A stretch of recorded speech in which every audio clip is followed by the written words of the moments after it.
ప్రజలందరికీ కూడా చెప్తున్నా, ఎవరు అన్ని మతాలను మేము గౌరవించేది ఈ నేల. ఒక జనసేన పార్టీ అని కాదు, తెలుగుదేశం పార్టీ అని కాదు.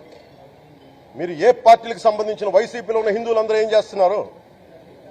మీరందరూ పోటీ పడ్డారు కదా తిరుమలకి వెళ్ళడానికి. మీరు మర్చిపోయారా? ఇందులో ఈ పాపం మీకు కూడా వస్తుంది, ఈ పాపం మీకు కూడా తగులుద్ది.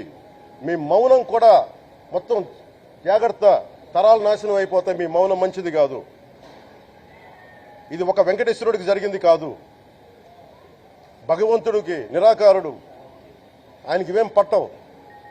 మనం నమ్ముకొని ఆయనకి వెళ్తున్నాం, అది మనకి బాధ్యత. ఇది ఇంకా ప్రతి ఒక్కరు దీన్ని గుర్తుపెట్టుకోండి. చేతులెత్తి వేడుకుంటున్నాను. సగటు హిందూ మీరు సినిమా టికెట్లకు వెళ్ళిపోతారు. అభిమానులందరూ మీరెవరు హిందువులు లేరా? సినిమా టికెట్ల కోసం చర్చించుకుంటారు. సినిమాని మీరు కూర్చోడానికి మీరు మొత్తం మాట్లాడతారు.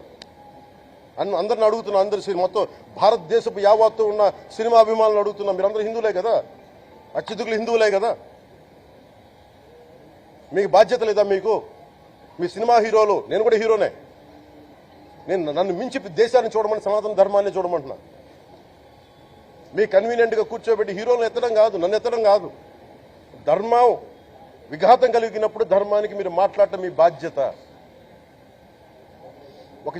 నా తరం మేము కష్టపడుతున్నాం, ముందుకు వచ్చాం. ఎవరి కోసం పడుతున్నాం ఈ కష్టాలు? మాకు సరదా కాదు. ప్రతి ఒక్కరి ఇష్టానికి వచ్చి మాట్లాడుతూ ఉంటే బాధ కలుగుద్ది. అయ్యప్ప స్వామి దీక్ష చేసే వాళ్ళ మీద ఎంత ఇష్టారాజ్యంగా మాట్లాడతారు. ఇదే మీరు ఎవరన్నా సరే ఇస్లాం మీద మీరు గొంతు ఎత్తగలరా? ఎందుకంటే రోడ్ల మీదకి వచ్చి కొడతారని మీకు భయం, అందుకు మీరు మాట్లాడరు. హిందువులు అంటే మెత్తని మనుషులు కదా, తోటి హిందువు కదా, మీరు ఏదైనా మాట్లాడచ్చు. మీకు నమ్మకాలు లేకపోతే మీరు ఇంట్లో కూర్చోండమ్మా. మీకు నమ్మకాలు లేకపోతే ఇంట్లో నుంచి బయటికి రాకండి, మమ్మల్ని ఏం అనకండి. మేము ఎలా పూజా విధానం ఎలా చేస్తాం, అలాగే ముఖ్యంగా ఫిల్మ్ ఇండస్ట్రీ కూడా నేను తెలియజేస్తా ఉన్నా. దీని మీద మీరు మాట్లాడితే మద్దతుగా మాట్లాడండి, లేదంటే మౌనంగా కూర్చోండి. అంతేగాని మీ మాధ్యమాల ద్వారా అపహాస్యం చేస్తే మటుకు ప్రజలు మిమ్మల్ని ఎవరు క్షమించరు. ఎందుకంటే చాలా డీప్ పెయిన్ ఇది. మీరు లడ్డూ మీద జోక్లు వేస్తున్నారు. నేను ఒక సినిమా ఫంక్షన్లో కూడా చూశాను. Laddu is a sensitive issue అని. Don't you ever say that. Don't you ever dare to say that, please. I respect you as actors, but when it comes to Sanatana Dharma, please, you have to think 100 times before you saying a word.